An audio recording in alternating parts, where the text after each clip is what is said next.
आपलं नाव राहणार त्या तुमच्या ऊसाच्या लावणी तारीख किती आहे? 11 नोव्हेंबर 2021 आणि आज तर आहे साधारणतः 14 नोव्हेंबर 2022 म्हणजे 1 वर्ष पूर्ण झालं. तर हा तुमचा आता प्लॉट तुटलेला आहे. त्या तुटलेल्या प्लॉटमध्ये हा निम्मा प्लॉट तुटला आहे. निम्म्या प्लॉटचं वजन किती झालं आहे? काय 12 टन. क्षेत्र किती आहे? 18 गुंठे. म्हणजे निम्मा तुटला, अजून निम्मा शिल्लक आहे, बरोबर. तर 12 आणि 12 साधारणतः 24 टनाचं तुमचं हिशोब आहे या ठिकाणी. पण या 24 टन ऊस काढायसाठी 18 गुंठ्यामध्ये तुम्हाला खर्च किती आला टोटल?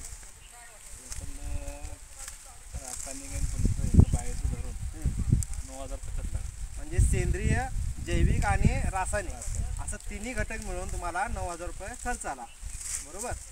तर इतर वर्षीच्या पिकामध्ये आणि आता या पिकामध्ये तुम्हाला रासायनिक आणि सेंद्रिय जैविक असं दोन जर टप्पा पाडलं तर तुम्हाला ह्या पिकामध्ये फरक जाणवतोय का?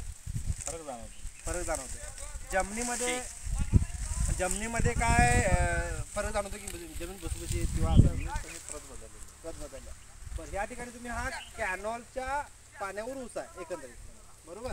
तर ते कॅनॉलचा आजूबाजूचा आता तुम्ही बघायला की आपण हा प्लॉट म्हणजे आक्स झाला आहे, सगळी प्लॉट आक्स झाला आहे म्हणून आपण हार्वेस्टिंग केला हा प्लॉट, बरोबर. त्याच्यामध्ये जर समजा आपण इथं पाणी पाजलं असतं तर ह्या ठिकाणी वजन वाढलं असतं अपेक्षा आहे का तुमची? थांबवायला पाहिजे तुम्हाला वजन वाढलं असतं तरी. अच्छा, बरं. ग्रीन प्लॅनेट बायो प्रोडक्ट्स ही संस्था आहे ही शेतकऱ्यांसाठी आपण चांगलं काम करत आहे. तर ह्या पिकामुळे तुम्ही समाधानी आहात का? समाधान. धन्यवाद.